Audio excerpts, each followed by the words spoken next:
Oui, bien sûr. d'autres solutions, ça j'ai bien compris. C'est un peu comme un pansement, quoi. Mais peut-être que dès lors, ça serait intéressant de travailler plutôt sur justement cette réduction des émissions.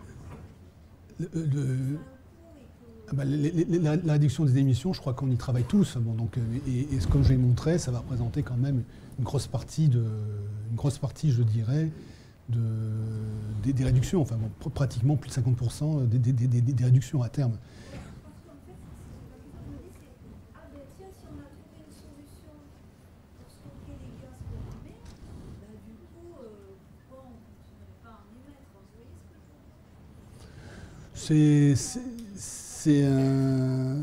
Oui, bon, je dirais, je comprends ce que. Enfin, ça évite, je dirais, si on te dit on ne produit plus, je dirais, le captage du CO2, c'est un peu reculer le problème, c'est un peu ce que vous voulez dire. Mais bon, d'un autre côté, il faut voir une chose importante, c'est que actuellement on n'a pas le choix. Et c'est un peu ce que dit l'AIE. Hein. Si on veut continuer je dirais, à vivre, et puis il faut voir aussi, c'est qu'on n'est pas les seuls. Bon, nous, c'est vrai qu'il y a des efforts dans nos pays, je dirais, de réduction des émissions, mais on a quand même l'Afrique du Sud ou la Chine, où là, comme je disais tout à l'heure, il y a besoin d'apporter l'électricité. Tout le monde n'a pas d'électricité en Chine ou en Afrique du Sud. En Afrique du Sud, il y a des gros développements actuellement. Mais en Afrique du Sud, il y a des grosses centrales. Là, ils sont en train de construire la plus grosse centrale du monde, qui va faire 4800 mégawatts, donc 6 tranches de 800 mégawatts de charbon. En fait, hein. Parce qu'ils n'ont pas le choix. Ils ont besoin d'encore des temps de chip où il n'y a pas d'électricité. Donc de toute façon, c'est vrai qu'il faut compenser, je dirais, nos émissions. Hein. Donc c'est pas essayer de les diminuer. Mais sans le captage et stockage du CO2, ben bon, on arrivera, je dirais, au fait qu'on n'arrivera pas à maintenir un niveau de vie, je dirais, suffisant. Et puis il faut aussi penser aux pays en développement. Et l'autre aspect important également, je crois que c'est important, c'est de se dire, bon, il faut qu'il y ait les renouvelables qui prennent le relais et qui prennent le relais de façon efficace en 2100. Et ça, c'est important. Mais malheureusement, vu le coût des renouvelables actuellement, le renouvelable, c'est une technologie de riche. Et on ne pourra pas, je dirais, on pourra l'avoir que dans nos pays, mais on ne pourra pas les avoir, je dirais, en Afrique du Sud ou en Chine. Il n'y aura pas de. Donc c'est sûr que je comprends ce que votre réflexion, hein, mais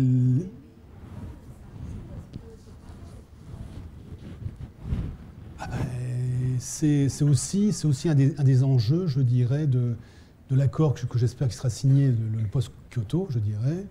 C'est sûr qu'il va leur être demandé de faire des efforts. Et les Américains, de toute façon, ne signeront rien si les Chinois ne font pas d'efforts, ça c'est clair.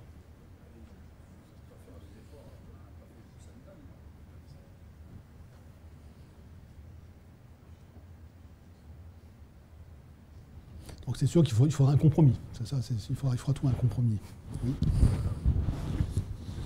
Ici, la référence à la question tout à l'heure, c'est ici à Marcoule, un endroit où le nucléaire quasi renouvelable a été inventé. Ouais, ouais. Le 238, c'est quand même pratiquement 100 fois plus avec la même. Bah, bien sûr, mais ça c'est. Mais bon, tous les chiffres que vous avez donnés, je vous remercie parce que vous donnez à chaque fois des ordres de grandeur, ils sont vraiment même à suivre comme ça crédibles, mais il y en a un qui me semble totalement du doigt mouillé. C'est quand vous avez parlé de 975 ans. Comment sont estimés ces temps de. Non,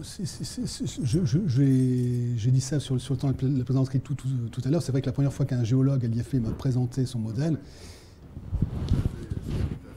Quand on voit la difficulté qu'il y a pour les remontées des déchets radioactifs, Bien sûr. même estimé à un facteur 10 près le temps que ça va mettre, qu'est-ce qu'il y a comme études géologiques qui permettent de dire que c'est de l'ordre de 1000 ans et pas de l'ordre de 10? Parce que ici, vous êtes près de Vergès. Hein. Tout le monde si on veut une bouteille de Perrier. On raconte ce qu'on veut. Dans une sous-dépression incroyable, vous avez monde connaît les lois en SURF. Vous avez montré un maillage qui est probablement des équations différentielles. Oui. Qui ne tient absolument pas compte des lois en SURF et des structures fractales et fractures. Donc, quelle est la robustesse de l'expression de la durée de la réponse? Ce modèle. Non, ça n'a pas forcément ressorti. Enfin, bon, il y a quand même, je dirais, des formations géologiques qui sont plus stables les unes que les autres. Bon, c'est vrai que je n'ai pas voulu trop détailler. J'avais des schémas où il y avait quand même, je dirais... Bon, c'est sûr qu'il y a des problèmes de fracturation, donc il faut faire attention à tout ce qui est fracturation. Il faut faire attention que quand on injecte, on ne manque pas la pression de façon trop importante, parce que le risque, c'est qu'à ce moment-là, on a une fracturation de la roche. Donc c'est sûr que ça, il faut avoir des données. Et la seule façon d'avoir des données, c'est de faire des prélèvements, de faire un carottage. Donc savoir quelles sont les propriétés de la roche, savoir exactement quelle est sa perméabilité. Donc, c'était mesuré à l'IFP dans des laboratoires. On a des laboratoires de géophysique où on mesure les perméabilités. Et par exemple, on a été aidé par vos collègues du CEA qui ont travaillé sur Bure, puisqu'en fait, quand ils ont été creusés là-bas sur Bure, on a travaillé avec vos collègues, on a récupéré des carottes, enfin bon, correspondantes, je dirais, au bassin parisien, en fait. Hein. Donc c'est sûr que on ne va pas stocker le CO2 n'importe où. On ne va pas le stocker dans un endroit où il y a un risque, que ce soit un risque sismique, un risque de fracturation. Donc la première chose à faire, c'est déjà de faire une étude, je dirais, complète du stockage. Donc déjà, une étude géologique pour voir quels sont les risques. Donc il y a certains endroits qui sont je dirais, faisables et d'autres qui ne le sont pas.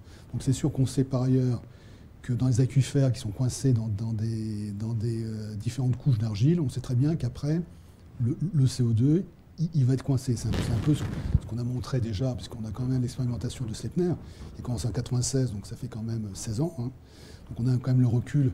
Tous les 2 ou 3 ans, il y a une campagne sismique pour regarder je dirais, où se trouve le panache de CO2. Donc là, on regarde bien et on le suit. On sait que de toute façon, on a coincé parce que bon, ce que je vais montrer, c'est le modèle, hein, mais on a coincé le nuage de CO2 à Sleipner et on sait qu'il n'a pas migré au-dessus. Donc les images sismiques nous l'ont montré. Hein. Donc c'est vrai que Sleipner, c'est un cas facile. Snow 8 aussi, ce sont des aquifères qui sont quand même assez faciles. Installa dans le désert, c'est aussi très facile. Bon, c'est sûr que un pays très, très fracturé, on ne va pas faire de stockage. On ne pourra pas faire de stockage, donc il faudra déjà analyser le stockage. Donc après, il faudra faire une étude complète pour savoir quelle est la perméabilité des roches. Donc c'est pour ça qu'il faut avoir des carottes et faire des prélèvements sur 2500 mètres, si on stocke à 2500 mètres, pour savoir exactement la perméabilité. Et avec les lois de Darcy, enfin bon, ça nous permet de déterminer quelle sera la quantité en fonction de la quantité de CO2 qu'on va injecter, quelle sera la vitesse à laquelle on va pouvoir l'injecter et quelle sera aussi la pression que l'on va avoir, je dirais, l'augmentation de pression qu'on va avoir dans le réservoir. Parce que le risque, c'est l'augmentation de pression. Donc dans certains cas, on peut éventuellement enlever de l'eau, parce que c'est envisagé d'enlever de l'eau de l'aquifère pour éviter cette montée de pression. Et dans certains cas, quand on ne peut pas le faire, eh bien, ça veut dire qu'il va falloir avoir plusieurs puits d'injection pour éviter d'avoir une montée importante. Donc tout ça, c'est regardé.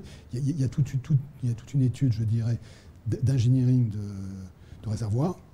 Donc il y a déjà les géologues qui vont déterminer un modèle régional géologique, qui vont regarder, qui vont faire des études plus je dirais, relatives. Et puis après, il y a aussi les hommes de réservoir qui vont faire le calcul de réservoir.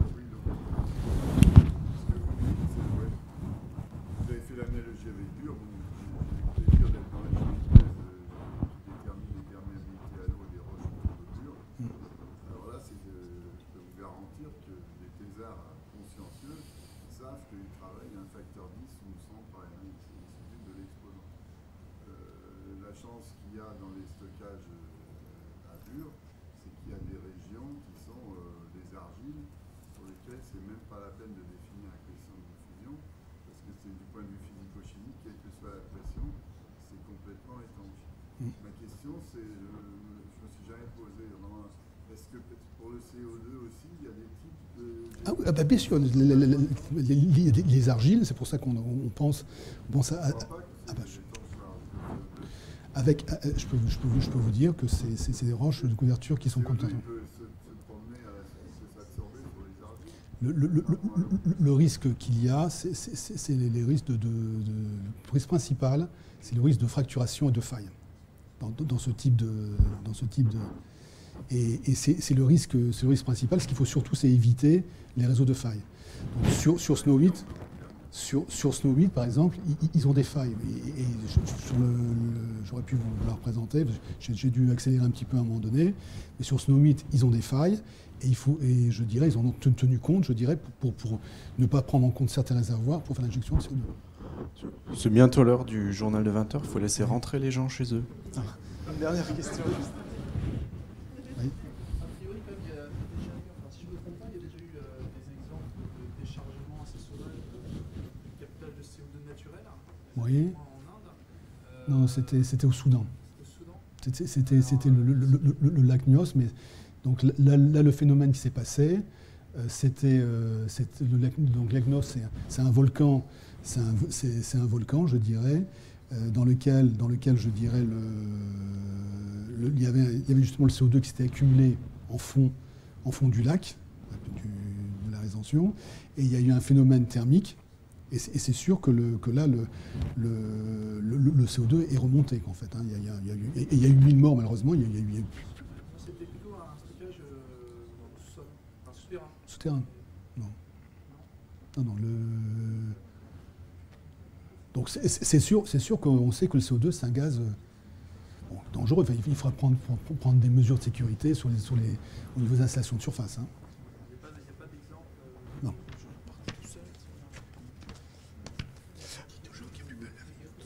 Oui. Est-ce que vous pensez qu'on arrivera à trouver suffisamment de stockage avec toutes les précautions que vous avez pour stocker du CO2 en quantité industrielle pendant un siècle? Ah bah, je vous ai montré qu'actuellement, on a fait une estimation des possibilités de stockage, et ça répond totalement, je dirais, on peut même stocker beaucoup plus que... Il y a des milliers de sites. Et il y aura beaucoup de sites, par exemple, en mer du Nord, par exemple, il y a pas mal de sites qui seront notamment en mer du Nord. Un jour ou l'autre, on va demander au pays d'avoir chacun son site sur son territoire national. On ne va pas aller faire ça dans le sous-sol des eaux internationales. Ce sera certainement. Ah ben le problème, c'est que tous les sites ne s'y prêtent pas. Par exemple, au Japon, on ne peut pas stocker de CO2. Premièrement, c'est sismique, et en plus, c'est une île volcanique, donc vous n'allez pas pouvoir stocker. Donc c'est pour ça qu'eux regardent la possibilité de le stocker dans les fosses abyssales. Ok, donc je propose de vous remercier encore une fois. Merci. Et puis pour les autres questions, vous pouvez aller chercher un bistrot à Bagnoles. Oui, tout à fait.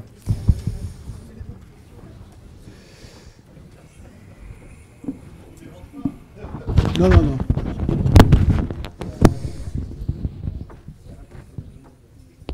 va faire parler 5-6 minutes. 5-6 minutes. On va essayer de synthétiser. Oui, Merci.